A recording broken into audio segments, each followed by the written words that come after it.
So, I never knew this, but circumcision turns out to be like a super hot topic. And it's something that people are always debating about. And, some people are for it, some people are against it.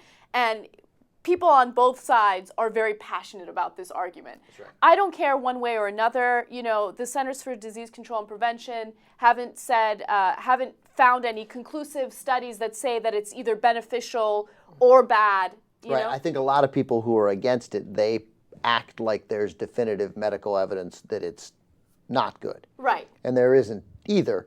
There isn't either way, although obviously you could argue, since we don't know either way, maybe you don't cut up your penis. Right. As maybe you don't sort of sever a child's foreskin. Right. Because if you don't know. But that said, the opposite is not true either, that it's, no, there are no health benefits. There might be. There might be. But as I said, there's no definitive study that says, it's good for you, you should do it. Yeah. So anyway, there's one person in San Francisco, his name is Lloyd Schofield, and he argues that it's genital mutilation and it should not be allowed and we should ban circumcision, period. Illegal. Joe Vasquez, we missed it. On the man working to get that on the ballot. Baby boys in San Francisco may be relieved, but not everybody agrees with it.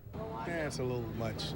Yeah, I think it's gone a little bit too far. That's ridiculous. That's a personal choice. It's true, the city that's trying to outlaw toys and Happy Meals could have a measure on next November's ballot banning an age-old tradition. It's genital mutilation. Lloyd Schofield authored the San Francisco ballot measure that would make it a misdemeanor to circumcise, excise, cut, or mutilate the genitals of a person under 18. I just circumcised him 3 weeks ago. We had him circumcised. It's just a health issue. It's cleaner. Actually, scientists with the CDC are still studying whether it's healthier. Most medical groups have not come out with strong opinions regarding pro or con circumcision. Most are saying leave it up to the families. Let the parents decide what's right for their son. It's your choice. It's your child. It's like government can't rule us in everything we do. Why should government be telling people what seems to be a personal decision? Oh, what you said is exactly right. It's a personal decision. It's the man's body, and it's his personal decision. His body doesn't belong to his culture, his government, his religion, or even his parents. It's his decision. The measure's not on the ballot yet. Schofield needs to collect more than 7,100 signatures. Joe Vasquez, CBS 5. There are a couple of things I love about this story. He is passionate about it. I love that it's a misdemeanor. Like, you're calling it genital mutilation, but it's just a misdemeanor. Right. I'm going to take a knife, or essentially I'm going to put your penis in a Cuisinart, right? And I'm going to put it on puree. It's just a misdemeanor. It's not that big a deal.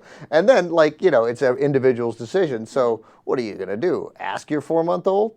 Right, I know. Yeah. He thinks that decision should be made by the boy or the man. Well, no one's going to make it at 18. Yeah, exactly. Yeah. Except I do know one guy in his mid-30s who decided to get circumcised. Really? Yeah, because he thought an uncircumcised penis is disgusting, so I got to get it circumcised. All right, well, that brings us back to you. Okay. So, a penis does nothing for you? No. Look, is a penis useful? Do I like penises? Yes, but... There it is. Clipping that out. That's done. Do I like penises? Yes. But is a penis attractive? No. There's nothing hot about a penis. Well, but in the context, you're not looking at it, you're not studying it. You're not a biologist. Right. Doesn't make any sense. But you don't study human anatomy. Right. So, okay, then, but its context is usually, during the act of lovemaking. Ooh. It's an unattractive body part. And look, don't get me wrong. I think vaginas are unattractive as well. They're two unattractive body parts, but they're useful and people enjoy them, so they're great. I'm going to disagree with you. You think vaginas are attractive? I don't look at them when I'm not about to... But it doesn't matter whether you look at them or not. Do you find a vagina attractive? Yes. Yes, I do. So when you just see a vagina on its own, you're like, oh, that is a good-looking vagina. Yes, I say that all the time. I'm about to have sex with somebody, and I'm like, hold on. This is a great-looking vagina. No, but can you make a distinction between an attractive vagina and an unattractive vagina? Yes. Yes, I can. And just like you could make a decision between a circumcised penis and an uncircumcised penis. Let me show you. Yeah, you don't want to just circumcise. It's not that big a deal. Yeah, I don't see it as a big deal. I think that's what my thing is. Yeah. And, you know, people might find it a big deal because accidents do happen, and maybe like 1 in a million, while that procedure is happening, something can go wrong. Yeah, but they fix it if something goes wrong. I mean, I'm sure it's an unpleasant couple of moments for a baby, but you're a baby. You're uncomfortable when you're hungry. You go to the bathroom in your pants when you're a baby. There's a whole lot of uncomfortable things that happen to a child. I mean, like also, but under Lloyd, what's his name? Lloyd Braun?